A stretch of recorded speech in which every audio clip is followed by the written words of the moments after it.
அரியலூர் ஜெயங்கொண்டம் அருகே பிரசித்தி பெற்ற விஸ்வநாதர் திருக்கோவில் பங்குனி உத்திர விழா கோலாகலம்.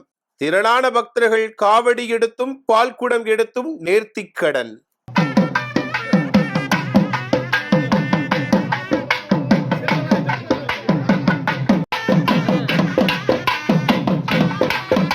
அரியலூர் மாவட்டம் ஜெயங்கொண்டம் அருகே தாப்பலூரில் பிரசித்தி பெற்ற அருள்மிகு ஸ்ரீ விசாலாட்சியம்பாள் சமேத அருள்மிகு ஸ்ரீ விஸ்வநாத சுவாமி திருக்கோவில் அமைஞ்சிருக்கு. இந்த கோவில்ல ஆண்டுதோறும் பங்குனி உத்திர திருவிழா வெகு விமர்சையா நடைபெறுவது வழக்கம். அதன்படி இந்த வருஷ பங்குனி உத்திர திருவிழாவோட சிறப்பு பூஜைகள் நடந்துச்சு. அதுக்கப்புறமா காவடிக்கு அபிஷேக ஆராதனைகள் காண்பிக்கப்பட்டுச்சு. இதை தொடர்ந்து கோவில்ல இருந்து 100க்கும் மேற்பட்ட பக்தர்கள் தீச்சட்டி எடுத்தும் பால் காவடி எடுத்தும் பால் குடம் எடுத்தும் ஊர்வலமா வந்தாங்க.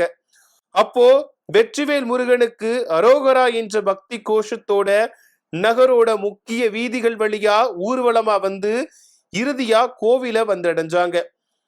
இறுதியா வள்ளி தேவசேனா சமேத சுப்பிரமணிய சுவாமிக்கு சிறப்பு அபிஷேக ஆராதனைகளும் நடந்துச்சு.